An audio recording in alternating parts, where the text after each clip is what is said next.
I'm Rob from Ambition to Achieve, and I'm here today at the Mock Turtle in Beaumaris with Lotti, and she's going to tell us all about her business journey and her years as an entrepreneur. Hi Lotti. Hello, how are you, Rob? Thank you very for well. this. So can you tell us what you do here and tell us a bit about the business and how it all started?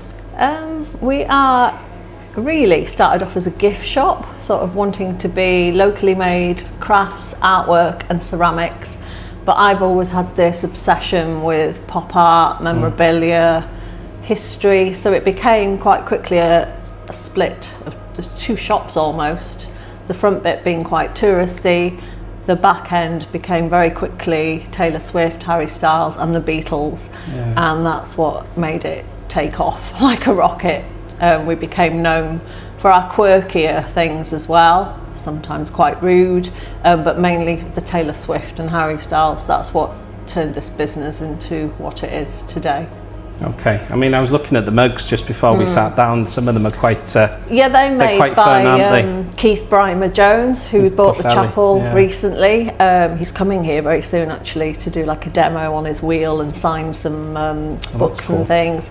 But yeah, at first we only did the Welsh range, and because we were a touristy shop they didn't sell particularly well, so I thought, okay, well we'll push it and do the Rude range.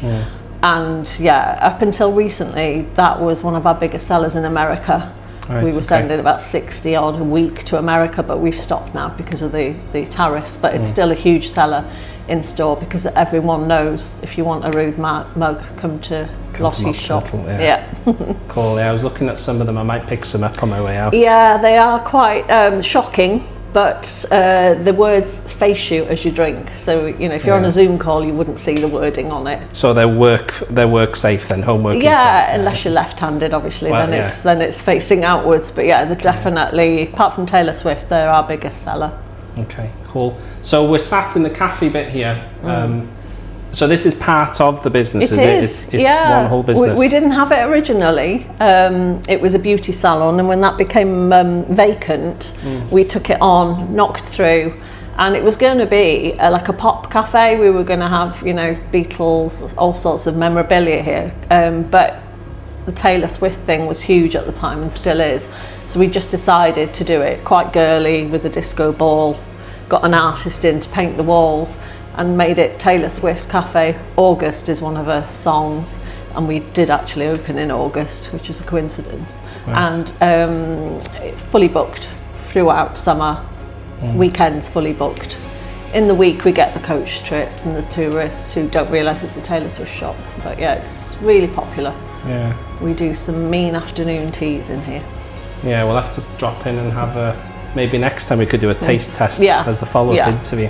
So have you got overspill onto the street here as well? Yeah, so we've extra got capacity? seating for about 10 people out there. Right. When we have events on in Beaumaris, we'll usually have a stall out there. If it's the Victorian event, we'll do mulled wine. We do afternoon teas in here.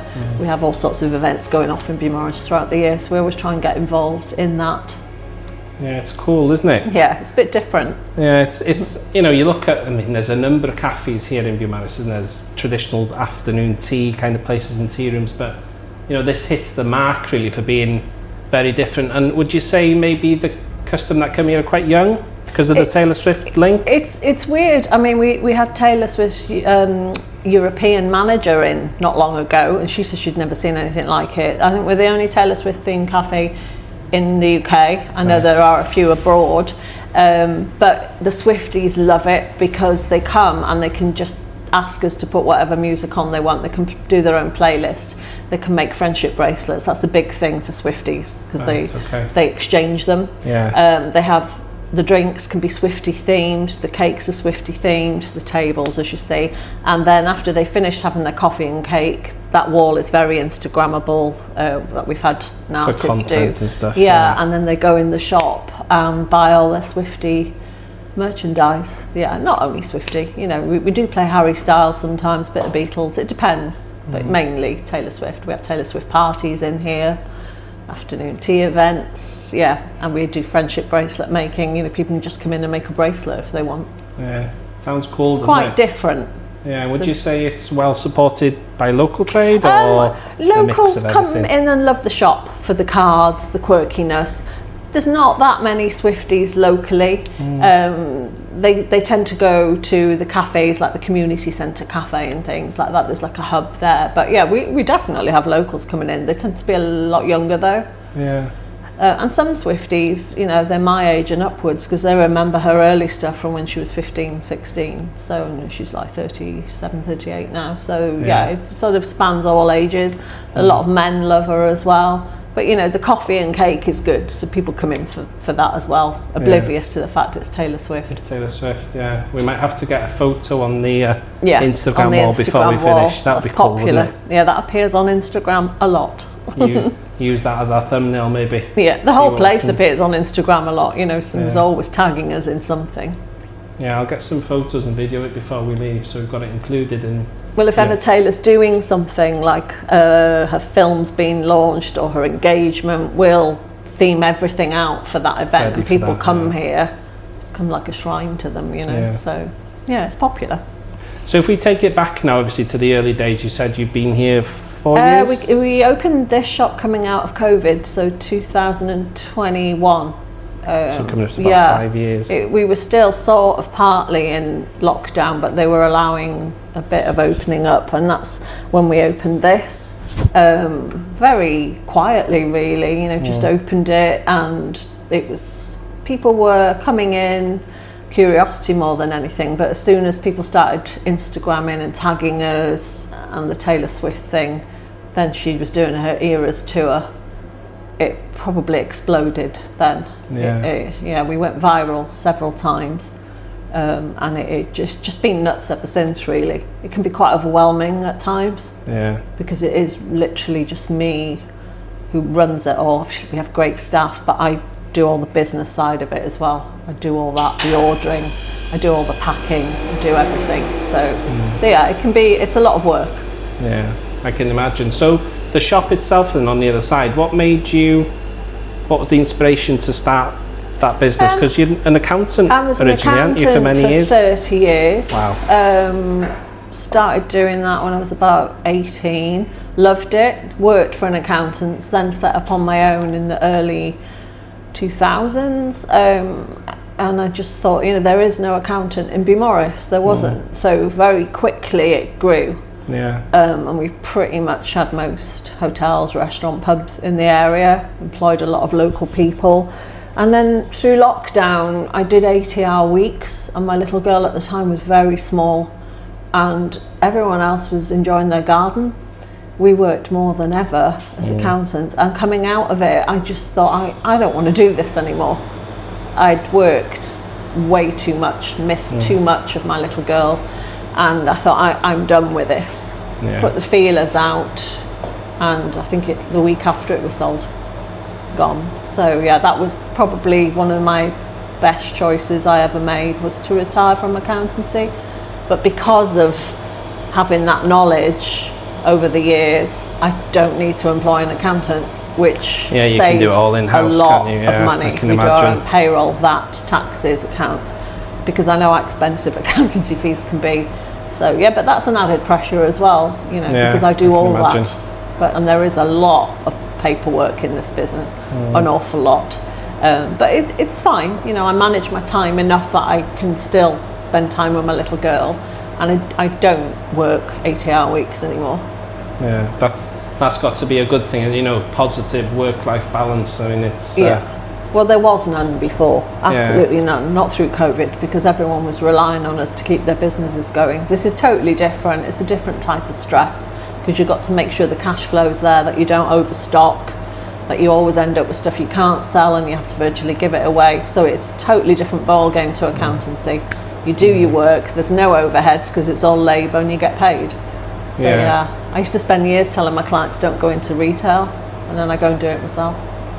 So how do you, obviously 4 years in now, how do you know, you're saying that you've advised your clients for many years not to do it. How do you feel now you're in it? Do you enjoy it, or is it challenging at times? Beaumaris, everybody thinks we're busy all the time, and we're not. You have July up to September, when the kids go back, it is crazy. You could fill this place a million times over. And then you have the winter where you're thinking, crikey, it's tumbleweed down Beaumaris High Street, which is why we had to make sure that the website took off, because a shop really and a cafe would struggle to keep your staff on all through winter without the website creating enough income, because the shop would not do enough through the quiet times, definitely January, February. So the website, we push that a lot. Okay. We spend a lot on advertising, and that keeps us ticking over nicely. And then we'll be heading into silly season soon. So it will be a crazy summer, hopefully. The summer season, I mean, the weather today is beautiful, isn't it? But it's not. I mean, I was expecting it to be busier coming here, I'll be honest with you, but it isn't quite there yet, is it?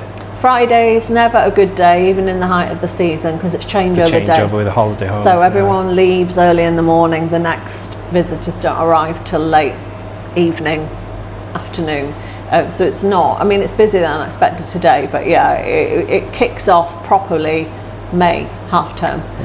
The cruise ships are back, which is good. We had a cruise ship in last Friday. That was 20 coaches.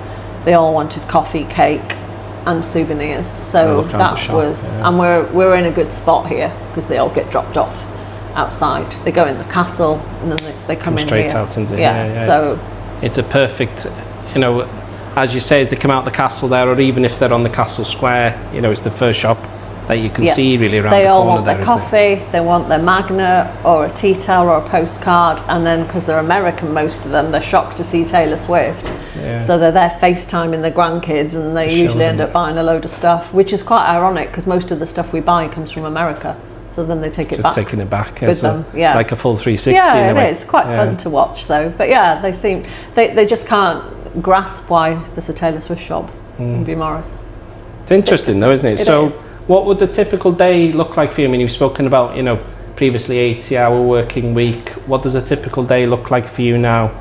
A lot more balanced? Well, in the quieter times, I can easily have a good few days off a week. But when it's busy in the summer, I'm up at 5. I'm down here by 5:30. I sort out all the cakes. I get everything ready. I see if there's anything needs replenishing, cleaning, make sure they're good to go. And then I go into the shop, freshen it up, wipe everywhere down, get all the new stock, price it, all needs barcoding. I'm back home usually before the staff come in by 10. And then, if my little girl's off school, the day is mine. At some point I have to go over to, we've got a warehouse for all the website orders. I go over there and deal with however many orders a day we've got, which can range from 8 is the lowest we'll get. Christmas time we were doing 200 a day packages. So that's big busy day. I was then, not popular with the post office. So do they collect from the warehouse, or do you have to take them? They do sometimes. A lot of the time I was taking them to the sorting office just so I knew that they were gone, because the warehouse we rent on Park Menai, they don't always find us there, and there was a few complications with them collecting. But when we were easily doing 200 a day in the lead up to Christmas. That was busy. Fun. Very busy. But it's great, the shop is busy December, but not as busy as summer, so the website... So everything kind of underpins it's very balanced. I did it in a way that, this is busy at key times, and when it's not, the staff can work in the shop. The website, I move them all over to the warehouse when it's quieter here, so you try and keep your key staff, because it is a nightmare finding good staff. And finding, I suppose, people who are committed to your ambition and goals and staying as well, isn't it? In a tourist-based town like Beaumaris, I think it's quite hard to get people to stay year on year, get the same people back. And also it helps if they're Swifties, because the people that come here, they want to talk about Taylor Swift. I mean, I like her, but I'm not a Swiftie as such. I like a lot of different music, but the girls that work here, the ladies that work here, they are true Swifties, so they know their stuff. So they can hold a conversation. And people want to talk about her when they come. They really want to talk about her. So it's an eye opener. It isn't what I thought I would be doing. Definitely. So I'm on to the next question here. Is about the kind of the different aspect and the uniqueness of it. I think you probably answered that in terms of, would you say that this cafe is what makes you unique, or would you say they both go hand in hand? I think they both become a destination in themselves. I mean, most people that book here, I mean, we had a booking for Sunday this morning for 9 people. They are basing their whole holiday around it. There's a holiday let above that sleeps 10. That's okay. And they come, do not always stay up there, depends if it's a couple, they'll book an Airbnb, but they base their whole trip round coming here right. purely for the Taylor Swift thing. So it's great for local businesses because obviously I'm a member of the Chamber of Trade, which we've just brought back because it shut years ago, and we've just brought it back. And everyone who comes here, you know, we'll give them a list of where to eat, what to do, where to go. You know, so it's great for the economy because they spend while they're here. They've come here especially for this, but they'll spend their holiday here. So it's been really good. A lot of the businesses in town have all benefited from it, you know. So there's just something good out of it. They don't just come here and leave. Do you control the holiday let? I don't do the holiday let, no, and that's not Swiftie themed in any way. But the people that do stay up there, they come in here and they shop because you know the shop, everyone loves it. It is very quirky, very different. Yeah, it's an interesting. I mean, you've got the gin shop next door as well, haven't you? So it's quite a interesting mix of businesses, isn't it? The Americans in one love cluster. that. They go in and get their little miniatures, and then they go and sit in the square while they're waiting for the coaches to pick them up. So yeah. But I mean, it was a cruel winter for all of us. A lot of shops didn't bother opening much in the week. We did open in the week, but not 7 days a week. But now we're starting to wake up from that slumber, and good times ahead. Hopefully, I think a lot more people will do staycation this year. Yeah, it seems to have been 2020, 2021. It was staycation, and it eased off, and then it seems to be coming back again. I think doesn't it'll be back this year purely because of the fuel prices, Yeah. cancelled flights. People will stay in the UK, which can only be good. Yeah, they probably feel safer as well with everything that's going on in different parts of the world. As long as they can afford the fuel to get here. Yeah, That's the other side of it. It's eye-watching at the moment, isn't it? So talking, obviously, challenges with fuel and things, what would you say has been your biggest challenges in this business, if there was any? It's always cash flow in retail, because this is why I used to spend years telling my clients don't go into retail, because you could lay out, say, 50,000 on stock, and some of that might take you a year to get to sell it, and ultimately you might end up selling it at less than what you paid for it. The other biggest challenge at the moment is the added NI, 15% on top of the wages. That's a real killer. You know, if you've got someone on a £25,000 wage, that's a lot extra. Pensions as well, they're a challenge to pay into for all your staff if they want to. And just generally, overheads have increased dramatically lately. Everything has gone up. Coffee's doubled, milk's gone up, you know, all our cakes have gone up. And you can't keep adding that 50 pence onto every item. There comes a point where you just price yourself out of it completely. You have to draw the line, don't you? Yeah. So we try, if we can, we always try to buy local stuff, local suppliers for the cafe, but their costs have gone up as well, because obviously they're delivering the fuel, it's everything, there's a knock on, isn't it? So we use the local bakery for our scones, we use a local lady who makes our Taylor Swift biscuits, our coffee is locally from Llandudno, our ice cream is local, so we try and use local where we can. In the shop, cost. And in the shop it's more difficult, because obviously a lot of the Taylor Swift stuff you can only get it in America, and obviously then we've got all the import costs and things on top which we have to factor into the price. So yeah, it's quite challenging being in business at the moment. Fun though. So with that in mind then, obviously challenges, I'm sure there's been proud moments along the way. Which one would you say has been your most proudest moment? Proudest moment, I think it was last October. We got a phone call, I wasn't here, and the ladies in the shop phoned me and said, oh, the BBC have been on, and I was like, yeah, I don't think so. Anyway, I didn't get back to them, and anyway, they phoned every day, and I just happened to be here. It was the day we were moving to the warehouse. I just got the keys for the warehouse, and I took the phone call, and they said, you do know it's the BBC.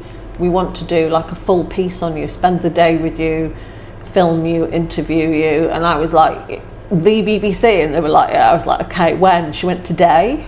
We're travelling today. Wow. And it was to coincide with the launch of Taylor's latest album, Showgirl, and they filmed us all day, which turned out to be a 5-minute piece on BBC, And that was surreal, seeing that on the BBC morning. They played it every hour on the hour for the first few hours, and my phone just exploded, because then every single radio station and TV company wanted to do interviews, and the website went into meltdown.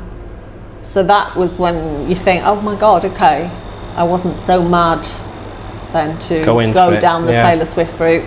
Will it continue?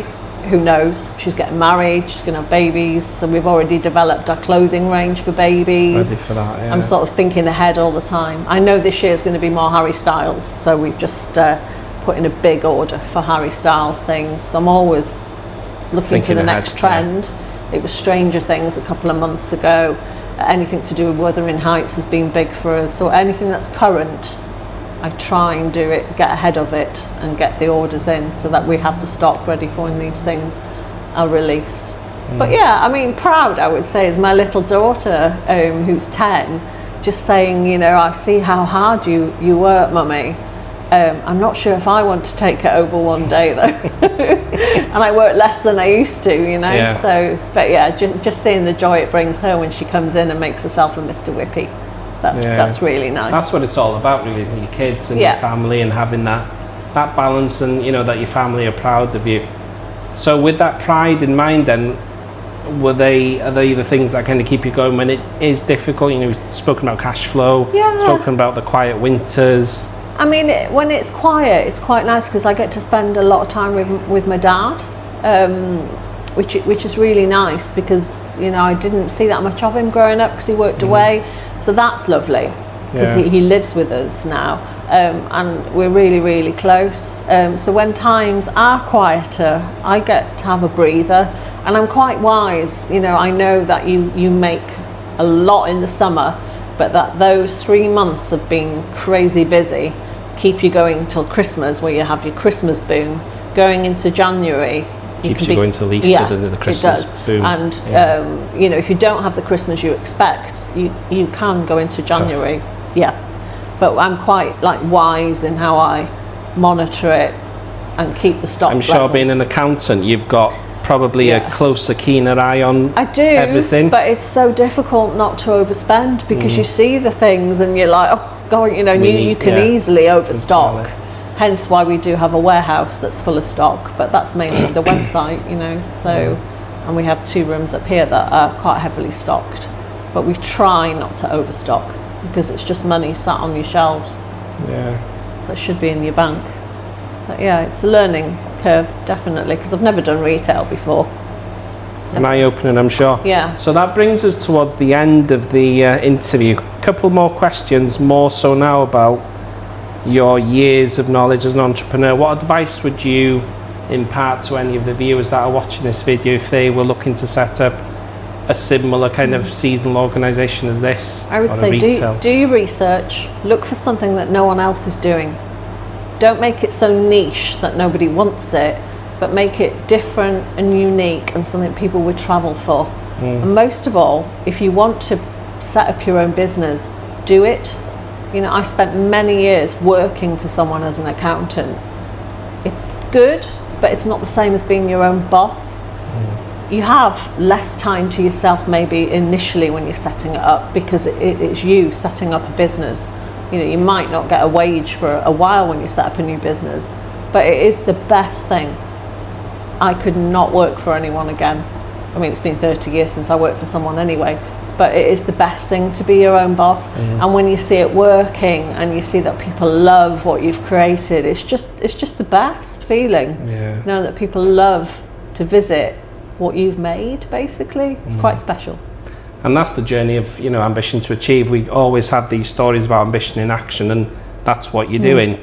You know, this is the 4th interview we've done now. It's quite a new process for us this year, and you're the 4th person to say that. Just go for it. It's a totally different feeling to working for somebody. Totally. I mean, you could work for someone all your life, and you know, you might love your job, but it's not the same as being your own boss. Yes, it's risky, it could fail. Most entrepreneurs have failures, but you just keep at it. You know, you find something you love, do something you're passionate about. I'm passionate about the pop side of things, always have been. I'm passionate about ceramics and artwork, so it's a mix of everything. Yeah. And as long as you're careful, keep on top of your bookwork, that's really important. You know, you should succeed, and having a good website is the key. Yeah, I mean, you know, the good thing is in this retail model is you're able to prop it up with the online orders. As you say, you know, people can access that 24/7, 365 All when over your the door world. shuts, is all over the world, yeah. All over the world. I always wake up to a flurry of orders. Australia seem to buy a lot from us. Ireland love the website. You know, so that is a nice thing to wake up in the morning. You haven't even opened the shop door, and somebody's ordered 10 times overnight. Money coming through, yeah, it's really important. The advertising side of it is expensive, but it does pay for itself, definitely. I'm not used to ever having to advertise. You didn't have to do that as an accountant. It was all word of mouth. You have to get the word out with what we're selling, and it works. Definitely works. Cool. So on to our last question now. What would you say your ambition is for this business going forward over the next few years? I think things are changing a lot. AI is changing things a lot, and I think people's shopping habits are changing. You only have to look at Bangor High Street, but small seaside towns and villages are thriving. It's quite unique, Beaumaris. It's very unique. I mean, it's beautiful. People love it. There are some challenges ahead, I think, with rising costs. But I think, hopefully, as long as they don't put the VAT rate up, they don't put the tax rate up, I think long term, my aim is, you know, I'm 55 now, in a few years to start winding down, put a full-time manager in, spend more time with family, and take it a bit more easier, because I've worked pretty solidly from the age of 18, and I'd like to start slowing down a little bit, enjoy what I've achieved, find a good manager. That's my aim, but that won't be happening for the next 2 or 3 years. Something to be proud of, though, isn't it? You can look back at your roots and history in the town of Beaumaris, you know, an accountant for, was it 30 years? 30 years, yeah. And then this for the last 5 years. I've lived here all my life, apart from living in other places on the island, but mainly, you know, I am a born and bred cockle towner, as we call them, from Beaumaris, and there's nowhere else I'd want to be, particularly. Stunning, it's a great place to live. It's lovely. A great place to bring up my little girl, and all my family are close by as well. So yeah, special place. Cool. Thanks, Lotti. So that brings our interview to an end. Thank you. So thanks for watching, guys. If you found any value from this, then please do give the video a like, and if you haven't subscribed, please do so. And if you're working on your ambition at the moment, please do leave it in the comments. I do take as much time as I can to reply to you all. And thanks for watching. I'll see you all again next week.